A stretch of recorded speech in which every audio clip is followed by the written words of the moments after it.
I am Jane, and I'm going to go through a very quick and simple way of teaching a class or teaching with books if you're not used to teaching with textbooks. So we're just going to go through the basics so that you can get into that classroom and already teach.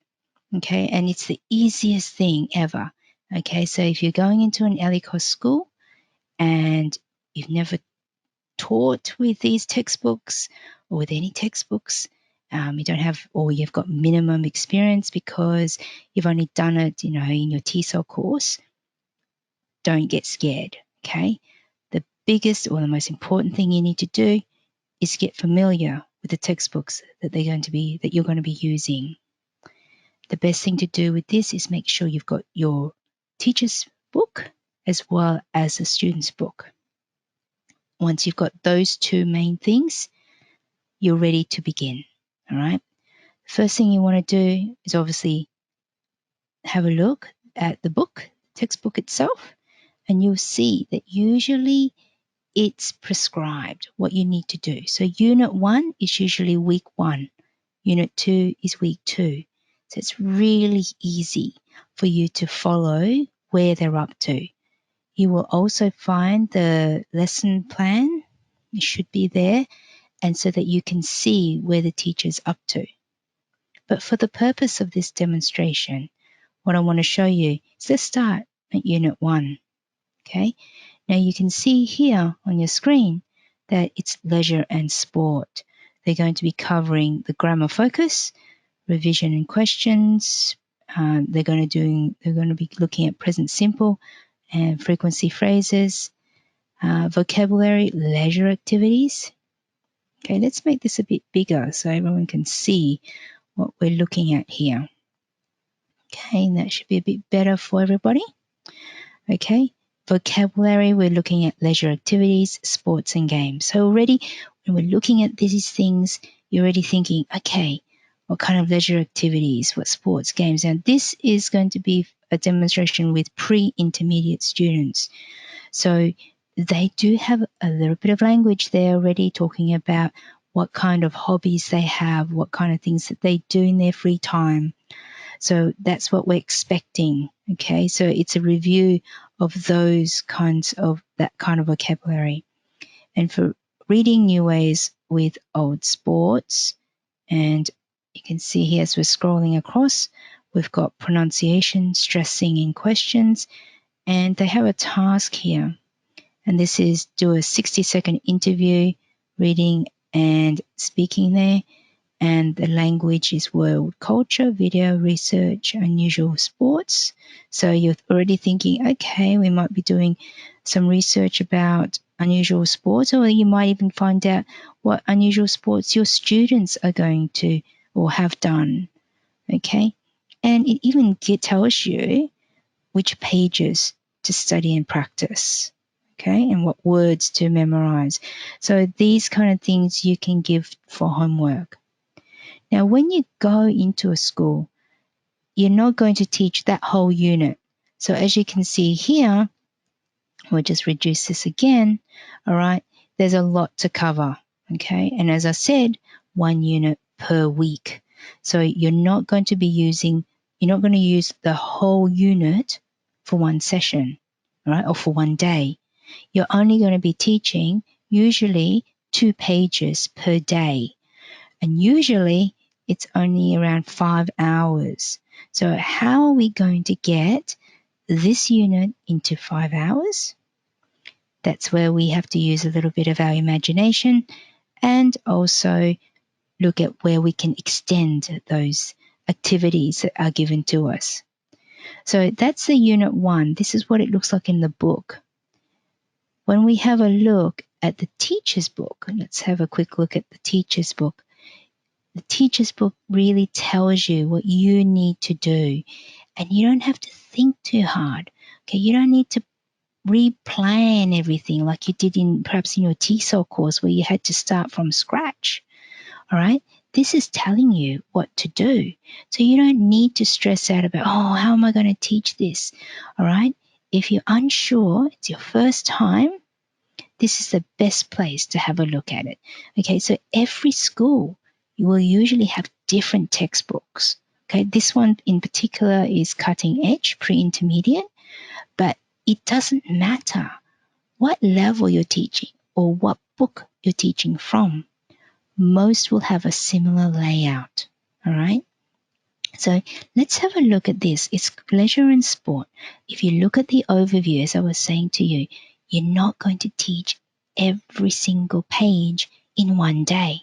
Yes, you can do that, but I'm guaranteeing other teachers are going to be upset with you because that you haven't left any work for them. Okay, so you can see this overview. You've got pages 6 to 7, 8 to 9, 10 to 11, 12 to 13, and 14 to 15, which means this is one day, Monday, Tuesday, Wednesday, Thursday, Friday. Okay, so it does depend on how many days you'll be teaching this class. Some schools will only teach 4 days a week. Some schools will teach 5 days a week to this class. So be careful in terms of how you're going to be presenting and how much you present each day. A lot of times the textbooks do need supplementing, and I supplement with things that students are interested in. So you're not going to be doing that on your first day because you need to find out a bit more about your students before you can do that. All right. So let's have a quick look at this. So if we have a look at this is a teacher's book. We're expected to look at leisure activities in the speaking and vocabulary.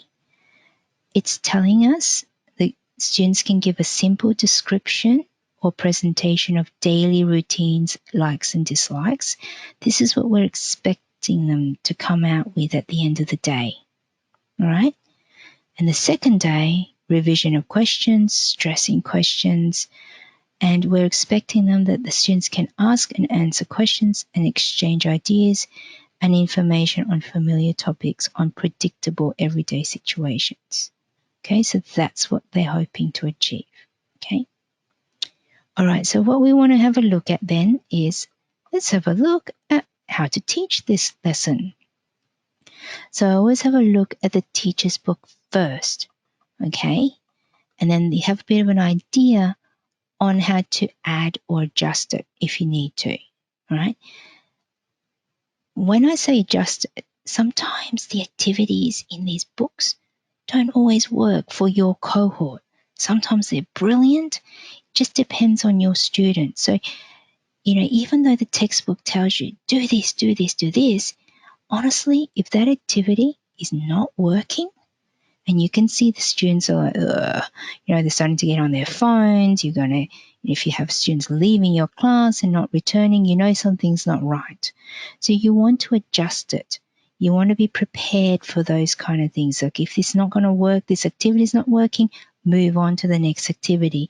So really what I'm saying to you is make notes as to what you're going to do step by step. Review these teachers' notes. Make notes on it, adjust if necessary, or add more to it.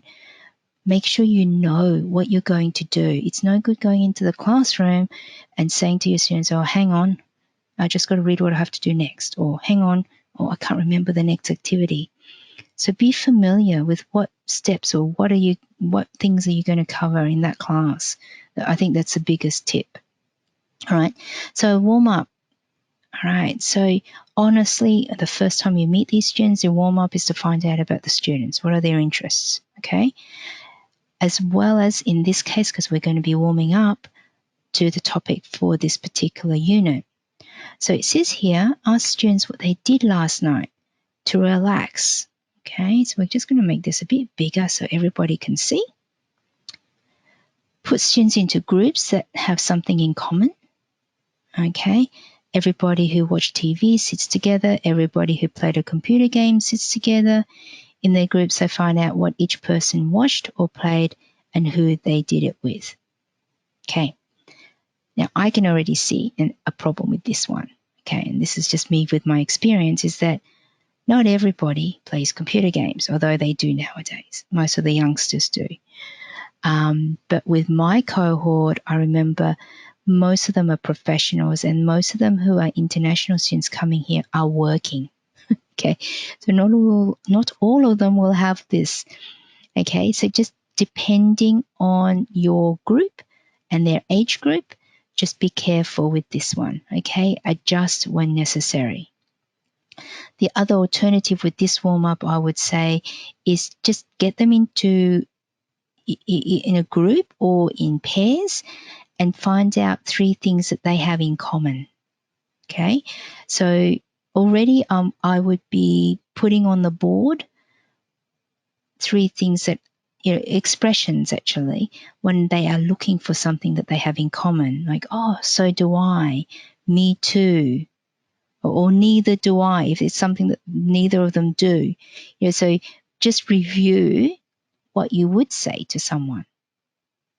So that's something in this case.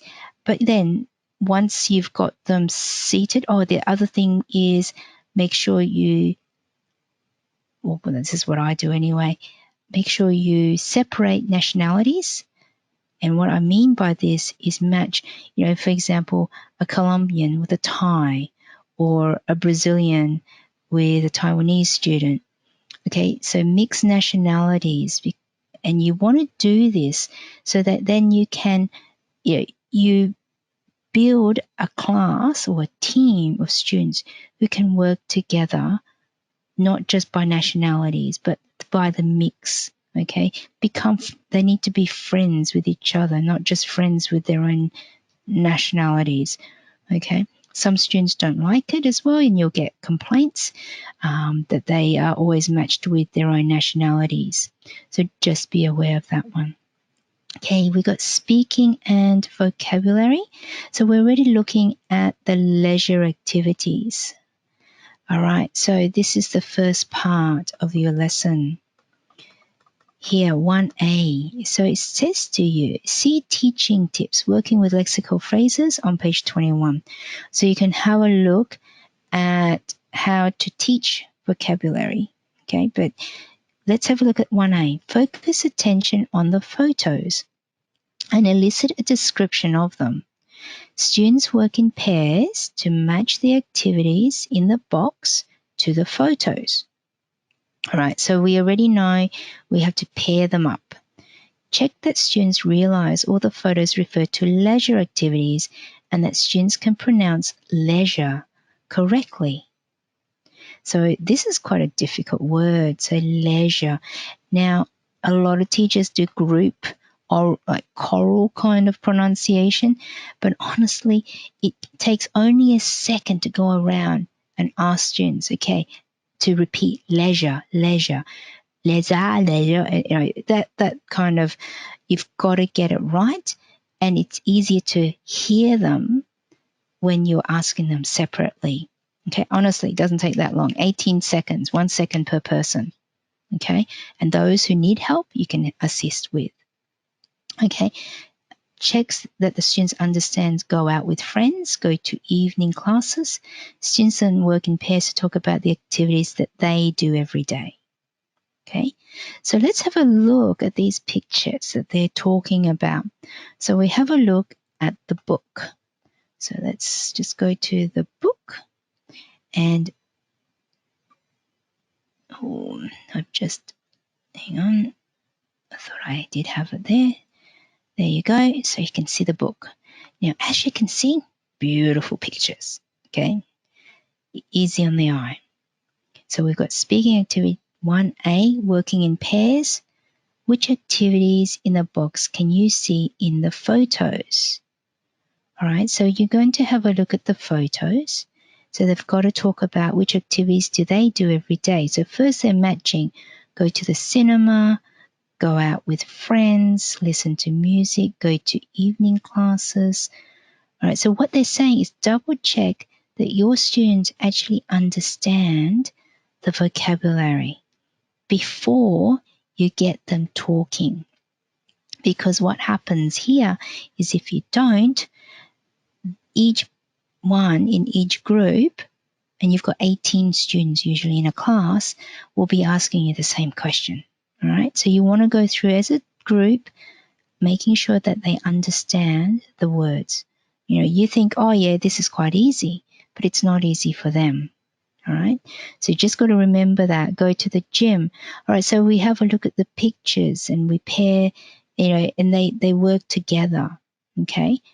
When they're matching it, and then they're talking about activities that they do every day. So you've already done a warm up. Okay. That warm up about finding things in common.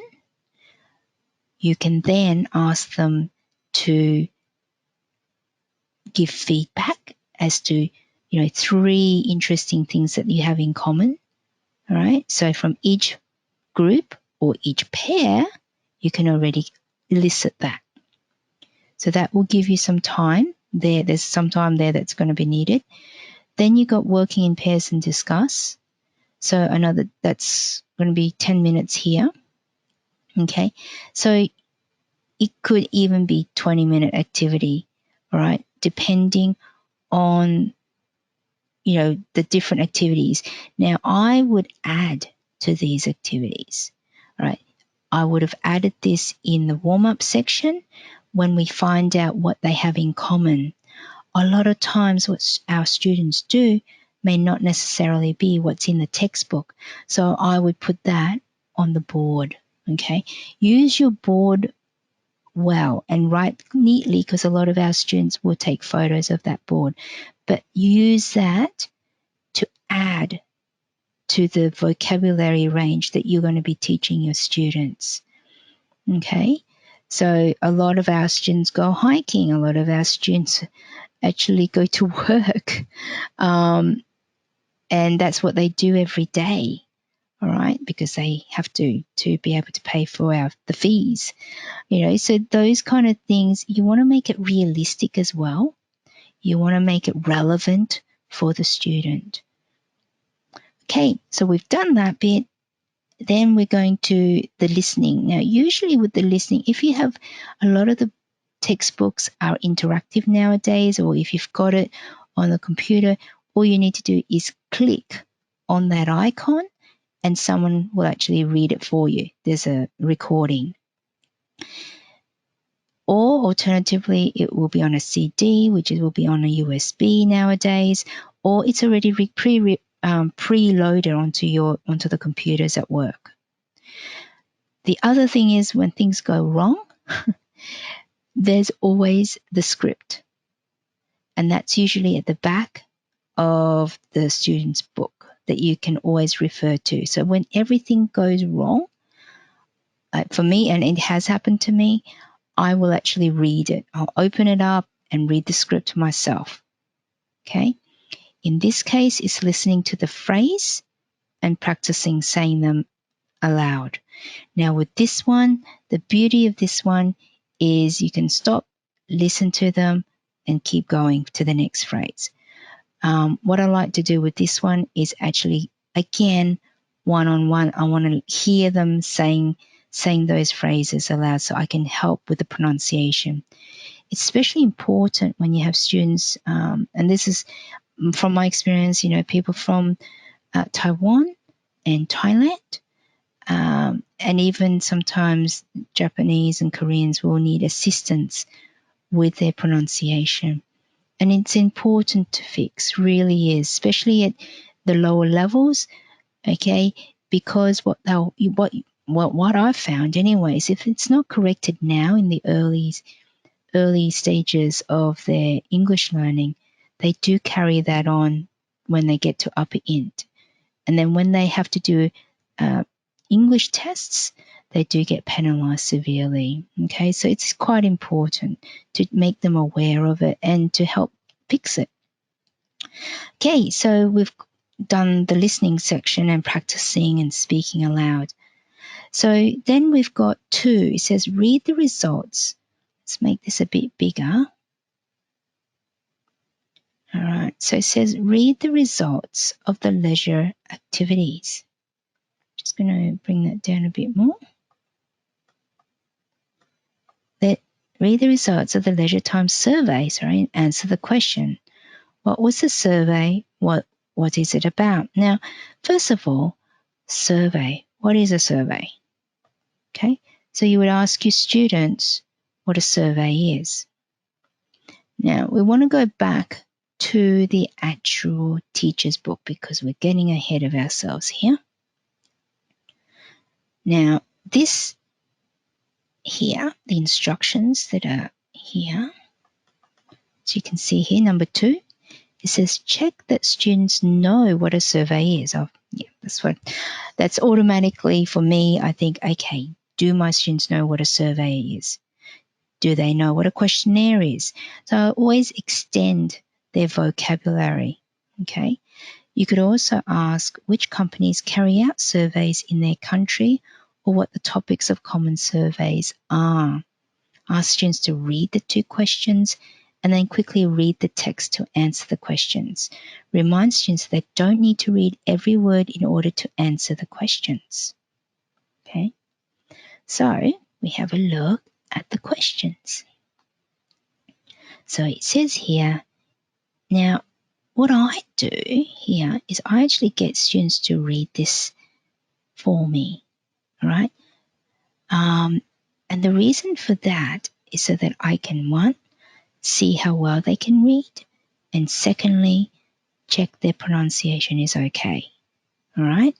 So when you first meet your students, like this is the first time you might have met them, you don't know, and we're doing the first lesson, first unit, you don't know these things. So if you do know these students, then you'll be able to do, you'll be able to give everyone a go, and especially the weaker ones, give them a chance to read it, knowing that they need to practice it.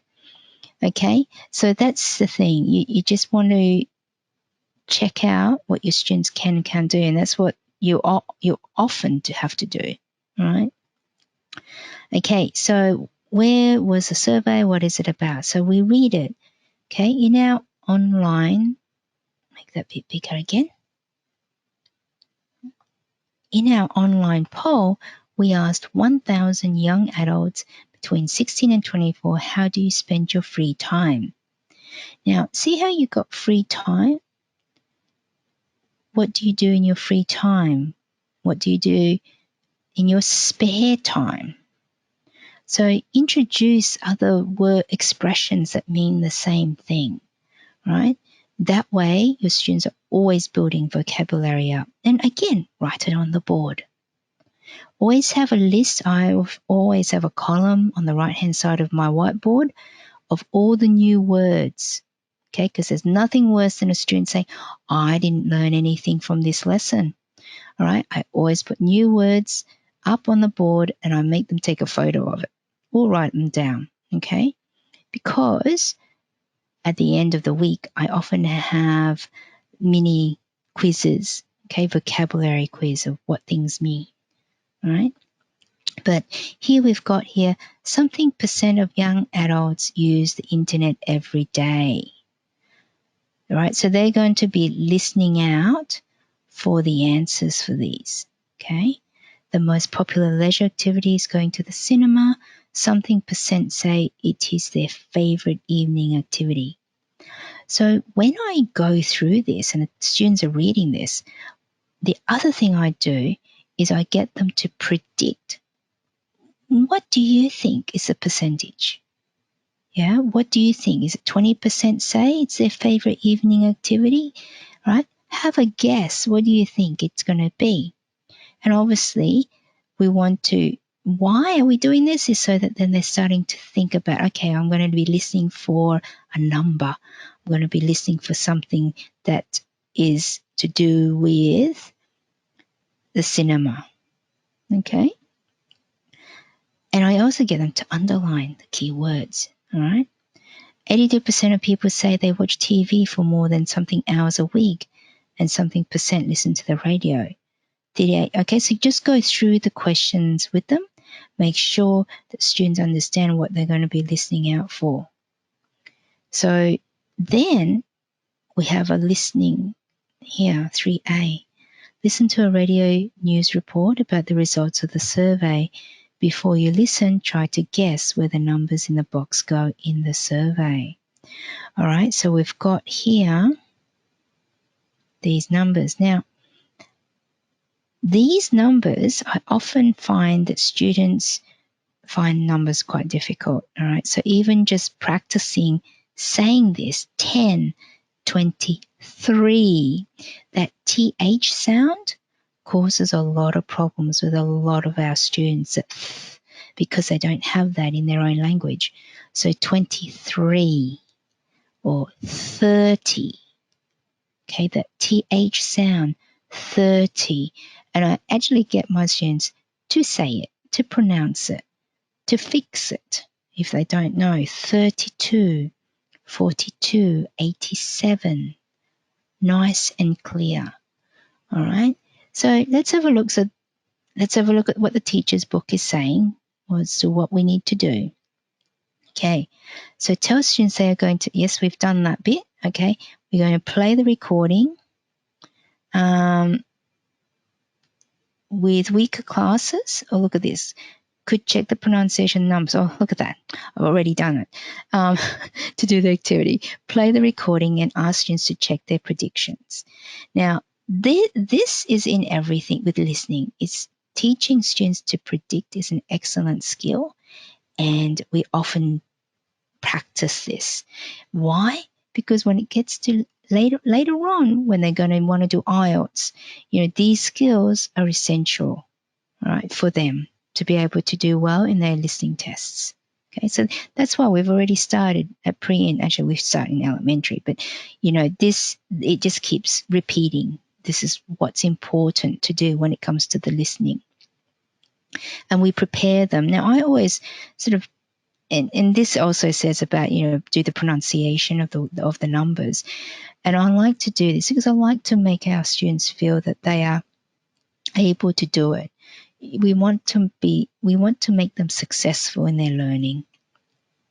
And in order to do that, I like to scaffold the lesson by, supporting them. Where can you sort of think, where can a student go wrong?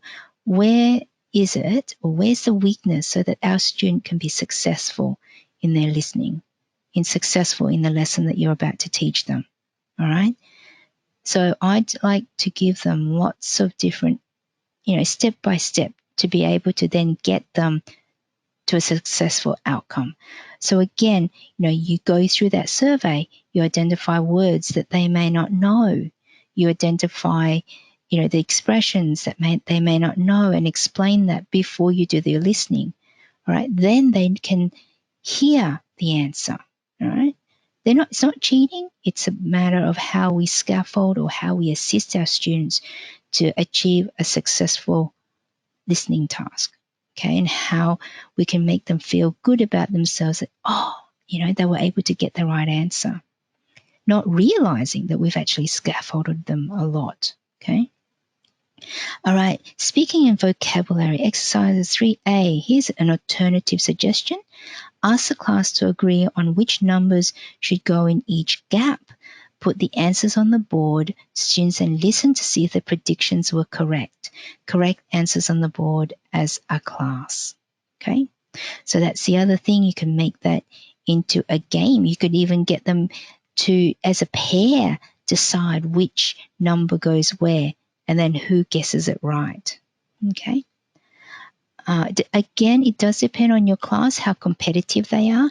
I found that some students, some cohorts, some classes are super competitive, all right, and they'll like try and guess it correctly, whereas others, they don't really care about competitions, all right. So when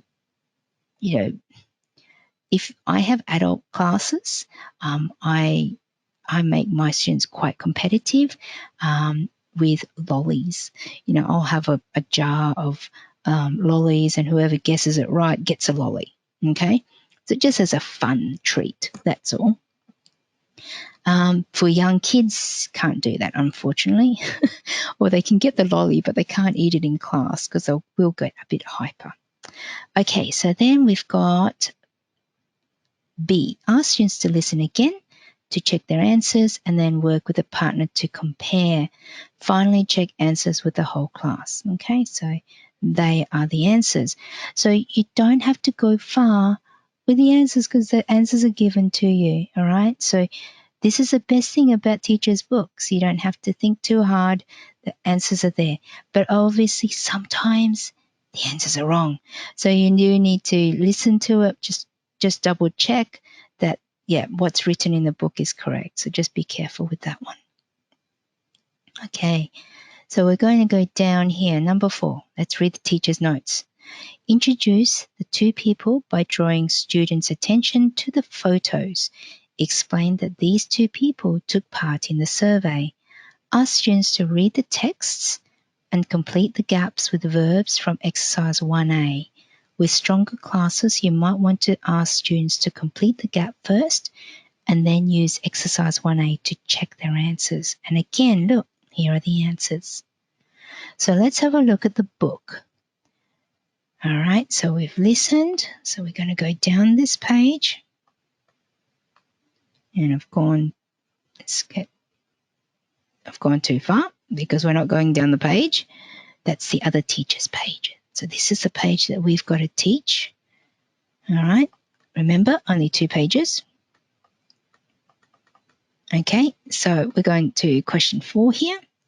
Jay and Tina both took part in a leisure time survey. Complete what they say with the correct verbs from exercise 1A. So that's this here, the vocabulary. That's what we want them to be looking at and then matching and then putting them in the gap. Okay? What they think it should be in that gap. So give them that time in a pair so that they can do that. Now, if I find that for that lesson, I like to have my students sit in their pairs, okay? Now, in the mornings, I tend to change those pairings. So every day they'll sit with someone new in the class, different nationalities as well if I can. Now, the reason why I do that is so that I can get that team building happening with my students, so they get to know each other. They're not just sitting with the same person day in, day out, and then they don't know the person next to them. They end up, by doing this, by changing the pairs, they get to know each other and they form friendships from different nationalities. And I find when this happens, it's a better group environment, a better class environment. Actually, it's nice and warm. But if you have a class where the students don't know each other, it's quite cold when you go into that classroom. Okay, and again, that's from experience. You'll find that when you are perhaps teaching in a class, you're just filling in a class, you'll find that it's a bit cold because they don't know each other. And other times they all work well together as a team.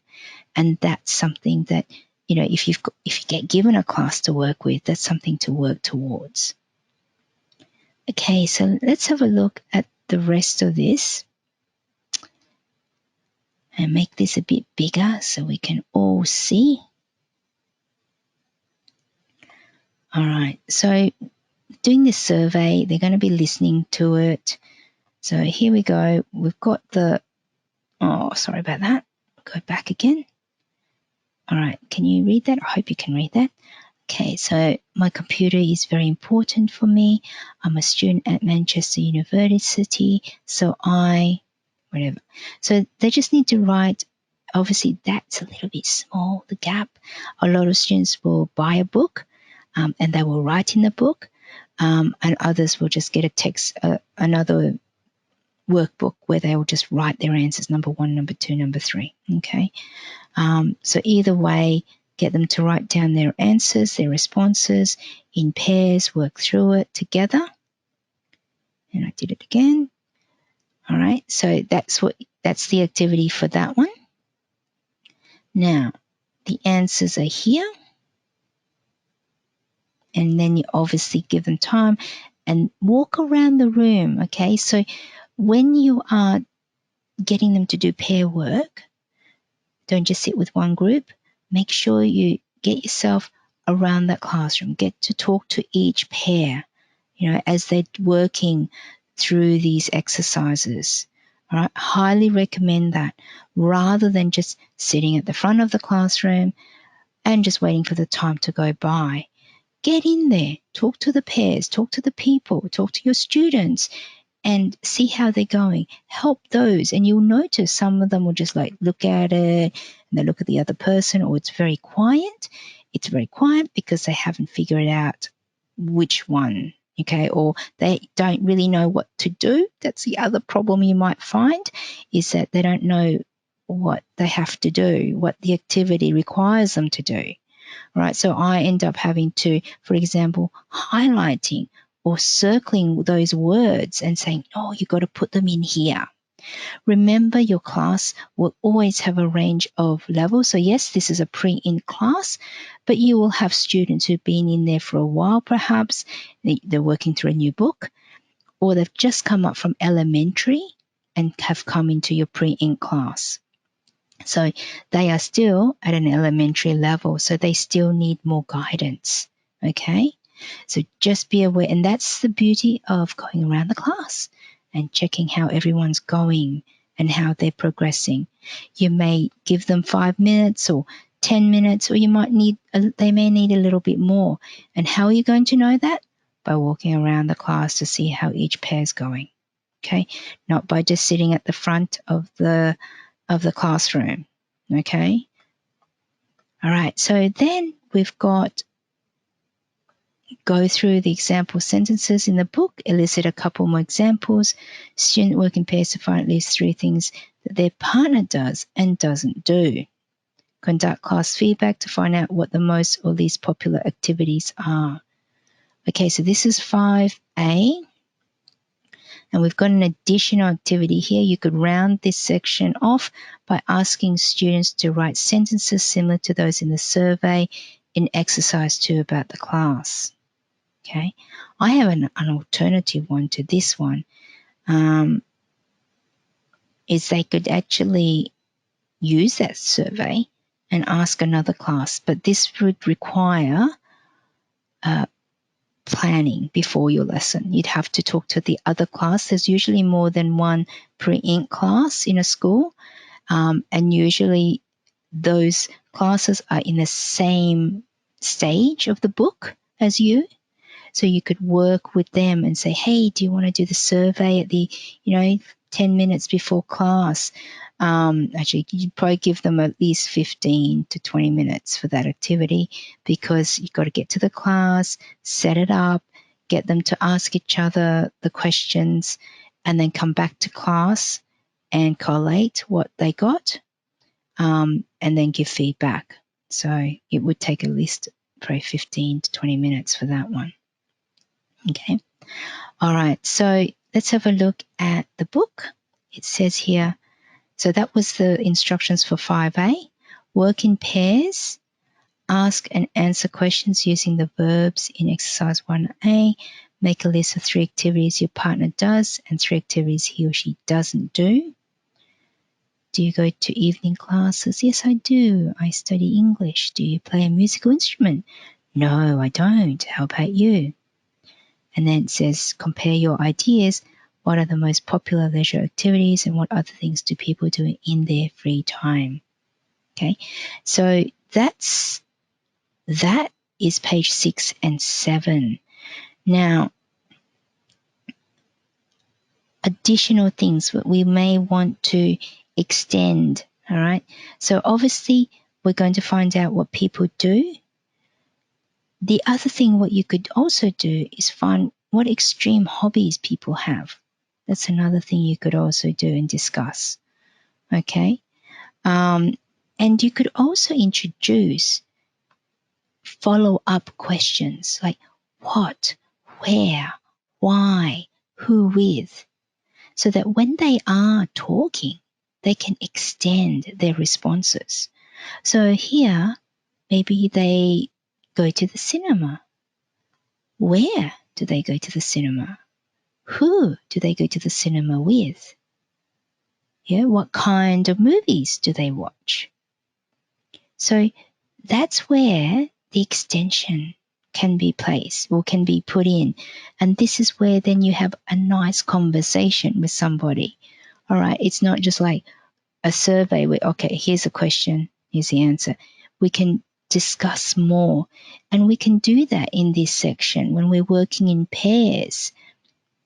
Okay. Finding out the 3 activities that he or she doesn't or does do. Okay.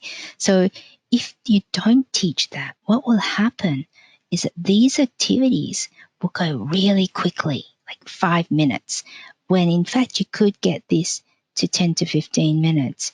And that's where, again, you walk around and find out and assist your students to come up with new vocabulary, to help them ask the questions, all right? Those kinds of things. Okay, so you would do that. And then you could also do that survey. All right, so actually get them to use this survey. Now, again, depending on your cohort, if they're a little bit shy, you do the survey within the class. Or what you do is you pair a shy person with an extrovert, okay? And then obviously have organized a time to go with the other class so that they can interview each other. So total strangers, they don't know them, and ask about the survey. Okay, so you can incorporate also computer skills with this. A lot of people have laptops nowadays. They come to class with an iPad. They can even collate the responses and find out how many people did this, and this. And, it could even, then they could present their results. They could do it on a PowerPoint, for example. But if they're not really confident with that, just simple sentences are also fine. Okay. All right. So that's what we've covered today, 2 pages of a textbook. And you can see how much we can cover for that lesson and how much we can extend these activities so that, one, it can be more interactive and extend their knowledge. All right. And it also extend, obviously this has to take 5 hours, all right, for most of the time, but you can add to this. All right. And so I think the key thing here is make sure you cover what's in the textbook. That's number 1, because it's part of the syllabus. It's been an approved curriculum for the school, and your students expect you to use a textbook because they have bought the textbook. Often it's like $100 or so worth. So they need to be using this textbook. All right. But it doesn't mean you can't add to it. All right. So you can always bring in additional things with relation to leisure activities. You might find an article. You might be able to get them to Google other interesting leisure activities that they would like to try for themselves. So anything at all when it comes to leisure, you can incorporate in here. All right. You can get them to, talk about a particular leisure activity. They could even do a mini presentation about their specific leisure activity and give instructions on how to do that particular activity. Some people, okay, I'm a bit old-fashioned, like sewing or knitting or gardening. Okay, that's showing my age here, but how to look after some vegetables. Okay, or okay, that's a bit boring, but let's find what's the latest music that they listen to. All right, so my daughter loves BTS. I didn't know anything about it until she said that to me. So we Google BTS and we listen to their type of music. Or someone else might say, oh, I like jazz, or I like this, or I like that. Well, let's listen to it. And what do you think about it? So there's so many things that you can extend. All right, but remember, cover your book first. Well, I hope that helped you for today, and I look forward to talking to you more for the next session of how we cover different parts of the textbook. Bye for now.